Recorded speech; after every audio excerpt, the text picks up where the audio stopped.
नमस्कार दोस्तों, स्वागत है आपका आपके परिवार डेयर एस्पिरेंट ऑफिशियल चैनल में। चलिए, कल पढ़ रहे थे हम काल और हेतु मत भविष्य काल कंप्लीट हो गया था अपना। आज पढ़ेंगे वचन। देखते हैं वचन की परिभाषा क्या है। परिभाषा: वचन का अभिप्राय हिंदी में संख्या से होता है। वचन का अभिप्राय क्या है? हिंदी में संख्या से। ठीक है। वे शब्द जो किसी के एक या अनेक होने का बोध कराते हैं।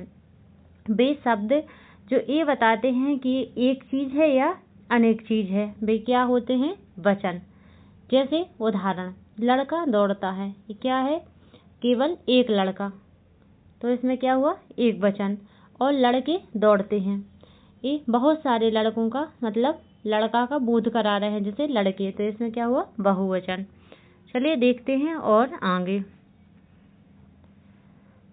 हिंदी में वचन दो होते हैं। हिंदी में वचन कितने होते हैं? दो। पहला एक वचन और दूसरा बहुवचन। हिंदी में दो वचन होते हैं, एक वचन और बहुवचन। एक वचन और बहुवचन के कुछ उदाहरण हैं, इनके लिए देखते हैं। और ये क्या है? एक त्रियक रूप।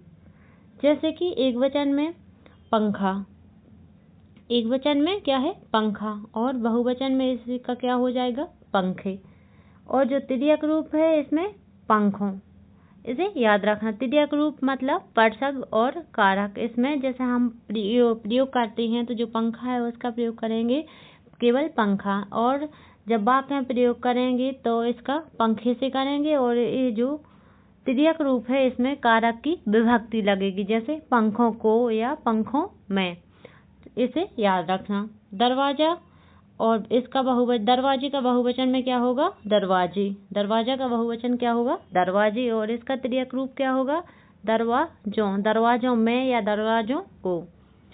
इसे याद रखना। जो त्रियक रूप है ना, ये बिना विभक्ति, इसमें जो कारक नहीं लगेगा, पदशब्द नहीं लगेगा, तो ये इसका प्रयोग नहीं कर सकते हैं।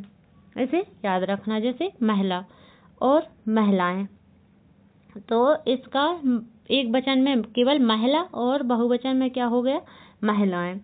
और इसका त्रियक रूप क्या होगा? महिलाओं। अब हम ऐसे ही अगर इसका प्रयोग करें महिलाओं, तो नहीं होगा। महिलाओं को या महिलाओं, कुछ भी महिलाओं से, इसका विभक्ति लगाकर प्रयोग कर सकते हैं। जैसे किताब और बहुवचन में किताबें, त्रियक में किताबों, और बात बातें और बातों। इसे याद रखना है। क्या है? जो त्रियक रूप है वो बिना विभक्ति के प्रयोग नहीं कर सकते उसका। ठीक है। चलिए देखते हैं और कुछ उदाहरण। जैसे लड़का सो रहा है, किसका उदाहरण है? एक वचन का। इसे याद रखना है, लड़का सो रहा है। और इसी को अगर ऐसा लिखें, लड़के सो रहे हैं, तो किस में हो जाएगा? बहुवचन में। और लड़कों को सोने दो, ये है आपका त्रियक रूप। लड़कों को, कि लड़कों बिना विभक्ति का ये प्रयोग नहीं होगा, इसीलिए क्या लगाया है यहाँ? कारक। लड़कों को सोने दो, यहाँ क्या है? त्रियक रूप। से याद रखना है। देखते हैं आगे। एक वचन क्या है? एक वचन। एक वचन की जो परिभाषा है, जिनसे एक वस्तु, पदार्थ या व्यक्ति का बोध होता है। एक वचन में क्या होता है? एक चीज का, एक वस्तु, पदार्थ या व्यक्ति का बोध होता है, उसमें क्या होता है? एक वचन। नोट: कुछ शब्द सदैव एक वचन में प्रयोग होते हैं। जो कुछ शब्द हैं हिंदी में, वो सदैव हमेशा एक वचन में ही प्रयोग होते हैं। जैसे क्या है? माल, जनता, सामान, सामग्री, सोना, प्रत्येक, हवा, आग, और वर्षा, स्टील, पानी, दूध, चांदी, लोहा, तेल, घी, दही, सत्य, झूठ, प्रेम, क्रोध, क्षमा और ताश इत्यादि। ये शब्द क्या है? हमेशा ही एक वचन में प्रयोग होते हैं। ठीक है, इसे याद रखना है। जैसे लड़का, लड़का क्या है? एक वचन, और इसका बहुवचन भी बन सकता है, जैसे लड़के। गाय, गाय क्या है? एक वचन, और बहुवचन कैसे बनाएंगे? गाय। ठीक है। बालक आदि। चलिए आगे देखते हैं। बहुवचन। बहुवचन में क्या होता है? जिनसे एक से अधिक वस्तु या व्यक्ति का बोध होता है। बहुवचन में क्या होता है? एक से अधिक वस्तु या व्यक्ति का बोध होता है। नोट, कुछ शब्द सदैव बहुवचन में प्रयोग होते हैं। कुछ शब्द ऐसे होते हैं जो हमेशा ही बहुवचन में प्रयोग किए जाते हैं, जैसे होश, आंसू, दाम, दर्शन, अक्षत, प्राण, नेत्र, हस्ताक्षर। ये हस्ताक्षर हमेशा बहुवचन में आता है। ठीक है। होठ, बाल, समाचार, भाग्य, हाल चाल, आशीर्वाद, रोम और प्रजा, ये हमेशा ही बहुवचन में प्रयोग होते हैं। इनका एक वचन नहीं बनता है, इसे याद रखना है। कुछ और शब्द हैं, कुछ शब्द सदैव एक वचन रूप वाक्य प्रयोग करके आते हैं। कुछ शब्द ऐसे होते हैं जो सदैव वाक्य में प्रयोग करने के बाद एक वचन ही बनते हैं, जैसे माल, माल लुट गया, माल क्या हो गया? लुट गया। ये हमेशा एक वचन में होगा। जनता, भूल गए, जनता भी क्या होगा? हमेशा ही एक वचन में प्रयोग होगा। सामान सामान खो गया, ये सामान भी हमेशा ही एक वचन में प्रयोग होगा। हवन सामग्री जल गई और सोना का भाव कम होगा। ये क्या है? ऐसे शब्द हैं जो हमेशा सदैव एक वचन में प्रयोग होते हैं, इसे याद रखना है। कुछ शब्द सदैव बहुवचन में प्रयोग होते हैं। कुछ ऐसे शब्द हैं जो सदैव हमेशा ही बहुवचन में प्रयोग होते हैं, जैसे प्राण, दर्शन, आंसू, बाल और हस्ताक्षर। जैसे इसका वाक्य में प्रयोग करें, मेरे प्राण छटपटाने लगे। मेरे प्राण क्या है? ये बहुवचन, हमेशा ही बहुवचन में प्रयोग होंगे। जैसे दर्शन, मैंने आपके दर्शन कर लिए। आंखों से आंसू निकल पड़े और मैंने बाल कटा दिए। मैंने कागज पर हस्ताक्षर कर दिए। ये ऐसे शब्द हैं जो हमेशा ही किस में प्रयोग होते हैं? बहुवचन में प्रयोग होते हैं, इसे याद रखना है। इनका एक वचन नहीं बनता। कुछ ऐसे शब्द हैं जो इकारांत होते हैं। जिन शब्दों के अंत में छोटी ई का प्रयोग होता है वे शब्द क्या होते हैं? इकारांत। ठीक है। जैसे जाति, गति, रति और रीति, इसे याद रखना। ये शब्द क्या है? इकारांत। जिन शब्दों में अंत में छोटे ई की मात्रा का प्रयोग होता है वो इकारांत होते हैं। और कुछ शब्द क्या है? ईकारांत। जिन शब्दों के अंत में बड़ी ई आए, जैसे नदी, लड़की, रानी, नारी और स्त्री, ये क्या है? ईकारांत। कुछ हैं अकारांत। जिन शब्दों के अंत में क्या आता है? छोटा आ, वे क्या है? अकारांत। पुस्तक, लेखक, बात और सड़क। कुछ शब्द आकारांत हैं जिनके अंत में क्या आता है? बड़ा वाला, जैसे लड़का, माता, लेखिका और घोड़ा, क्या है? ये आकारांत। कुछ शब्द क्या है? उकारांत। जिन शब्दों के अंत में छोटा ऊ आता है, जैसे साधु, भानु, लघु और मधु, क्या है? उकारांत। और कुछ ऐसे शब्द हैं जो उकारांत। जिन शब्दों के अंत में बड़ा ऊ आए वे क्या है? उकारांत। जैसे उल्लू, भालू और आलू, क्या है? जो अंत की मतलब लास्ट की जिस चीज की मात्रा होती है, अगर छोटी ई की मात्रा होती है तो वे इकारांत होते हैं, और अंत में बड़ी ई की होती तो ईकारांत होते हैं। आ की होती है तो अकारांत होते हैं। बड़ा आ की होती तो आकारांत होते हैं। छोटा ऊ की हो तो उकारांत और बड़ा ऊ की हो तो उकारांत होते हैं। ठीक है, इसे याद रखना है।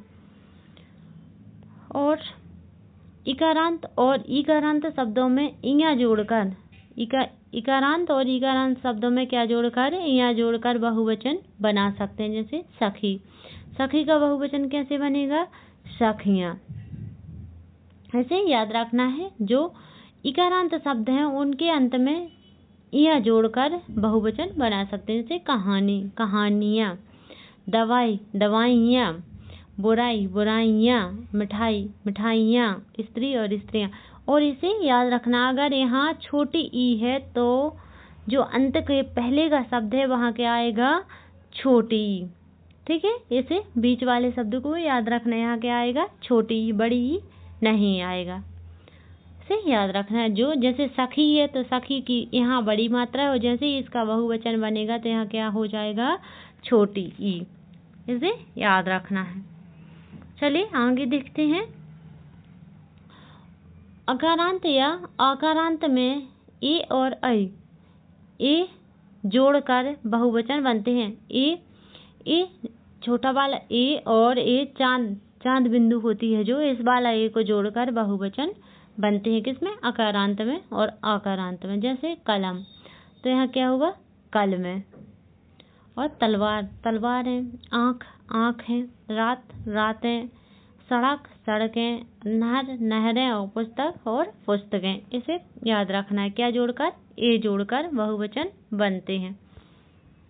चलिए आगे देखते हैं। कुछ और शब्द हैं, जैसे सभा, तो सभाएं। कन्या, कन्याएं। माता, माता जी क्या है? आकारांत। जो आकारांत शब्द हैं उनमें क्या जोड़ेगा? ऐसा वाला ए के ऊपर चांद वाले बिंदु हो तो वो जोड़ेगा। ठीक है, इसे याद रखना है। चलिए और देखते हैं आगे। जो उकारांत और उकारांत शब्द हैं उसमें ए वाला चांद बिंदु होती है जिस ए में, उससे जोड़कर बहुवचन बनेगा। जैसे धातु, तो धातुएं। वस्तु, वस्तुएं। बहु, बहुएं। वधु, वधुएं। ऋतु और ऋतुएं। इसे याद रखना है। चलिए और देखते हैं कुछ। कभी कभी संज्ञा के पुल्लिंग या स्त्रीलिंग रूपों में गण, वृंद, वर्ग, दल, लोग, जन शब्द जोड़कर बहुवचन बनाए जाते हैं।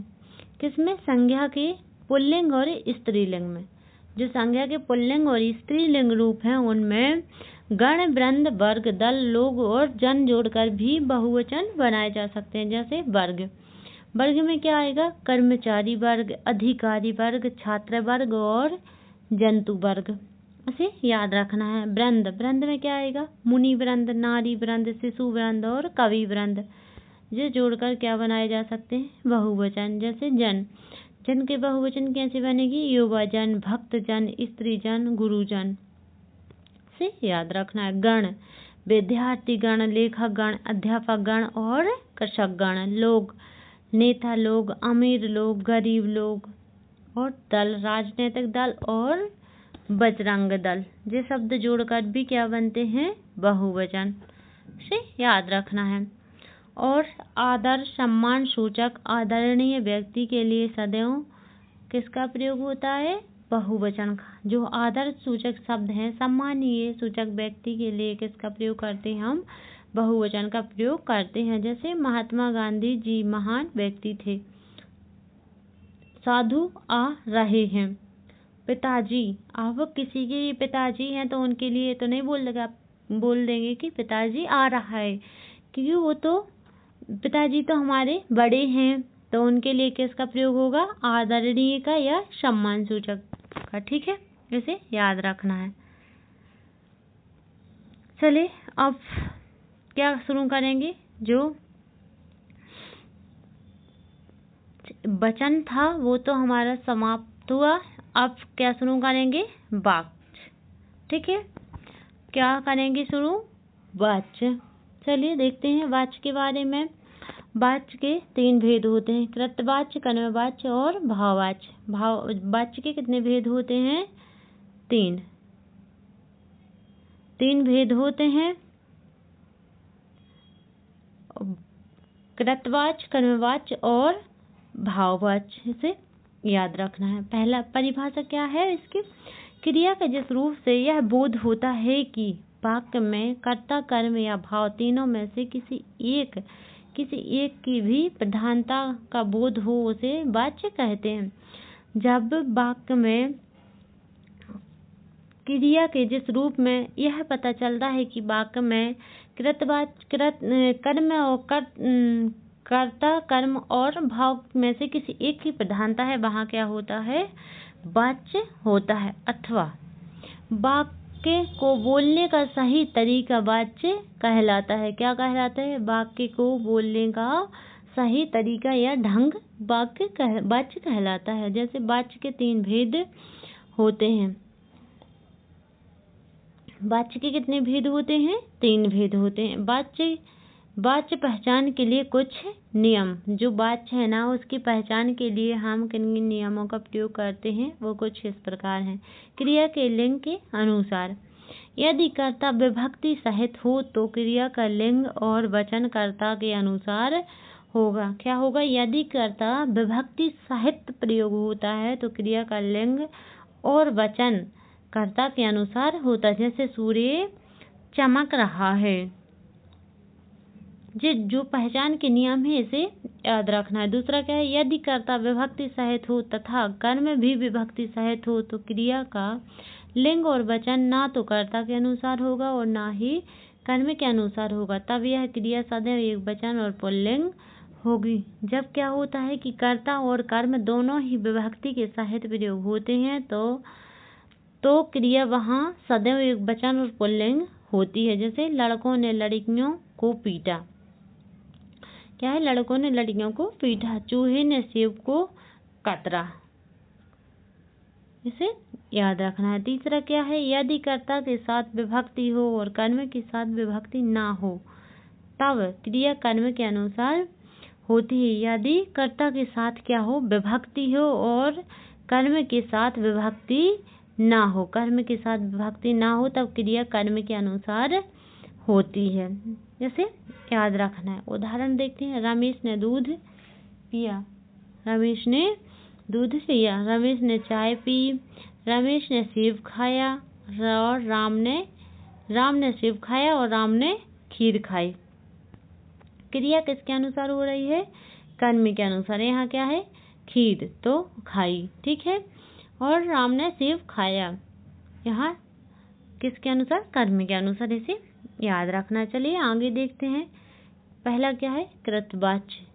क्या है अपना, कृतवाच्य। यदि वाक्य में क्रिया का लिंग और वचन कर्ता के अनुसार बदले, जब क्रिया का लिंग और वचन कर्ता के अनुसार बदलता है वहाँ क्या होता है, कृतवाच्य होता है। इसमें अकर्मक और सकर्मक दोनों क्रियाएं हो सकती हैं। जो कृतवाच्य है उसमें अकर्मक और सकर्मक दोनों ही क्रियाएं होती हैं। जैसे प्रदीप क्रिकेट खेलता है और सुमन क्रिकेट खेलती है, इसे याद रखना है।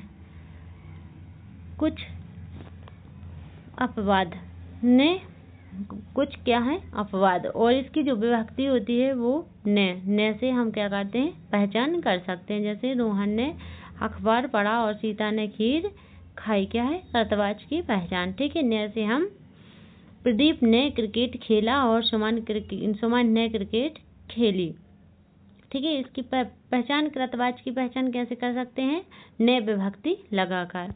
चलिए आगे देखते हैं। दूसरा क्या है, कर्मवाच्य। क्रिया का लिंग और वचन कर्म के अनुसार होगा। जो कर्मवाच्य है उसमें क्रिया का लिंग और वचन किसके अनुसार होगा, कर्म के अनुसार होगा। इसमें मुख्य क्रिया सदैव सकर्मक होती है, इसे याद रखना। जो कर्मवाच्य है उसमें मुख्य क्रिया क्या होती है, सदैव सकर्मक होती है। उदाहरण क्या है, रीना द्वारा गीत गाया गया, आम खाया जाता है, लेख लिखा गया, बिल्ली के हाथों चूहा मारा गया, पुजारी के द्वारा पूजा की गई, ठीक है। रीना के यहाँ अगर रवि के द्वारा गीत गाया गया, यहाँ रवि कर दिया जाए तो भी कुछ नहीं हो। गीत की जगह अगर ये गीत है और गीत के यहाँ कविता कर दी जाए, रीना के द्वारा कविता गाई गई, तो कर्म के अनुसार क्या होगा, क्रिया बदल जाएगी, इसे याद रखना है। चलिए आगे देखते हैं। तीसरा क्या है, भाववाच्य। मुख्य क्रिया सदैव अकर्मक होती है। जो भाववाच्य है उसमें मुख्य क्रिया सदैव अकर्मक होती है। क्रिया सदैव अन्य पुरुष पुल्लिंग एक वचन होती है, और इसमें क्या होता है, जो क्रिया है वो सदैव अन्य पुरुष में होती है, पुल्लिंग और एक वचन होती है। और असमर्थता और समर्थता दोनों का बोध होता है। इसमें असमर्थता भी होती है कहीं कहीं और कहीं समर्थता भी होती है। उदाहरण, मुझसे उठा नहीं जाता, यहाँ क्या हो रहा है, असमर्थता हो रही है। चलो अब चला जाए, ठीक है। रीना से खाया जाता है, रवि से बोला नहीं जाता है और सीता से हंसा नहीं जाता है, ऐसे याद रखना है। चलिए तो हम अपनी क्लास को यहीं समाप्त करते हैं और कल क्या पढ़ेंगे, लिंग, ठीक है। कल पढ़ेंगे लिंग और जो वाच्य था वो हुआ समाप्त, ठीक है। राधे राधे, धन्यवाद। आप लोग अपना ख्याल रखना और अच्छे से पढ़ाई करना, ठीक है।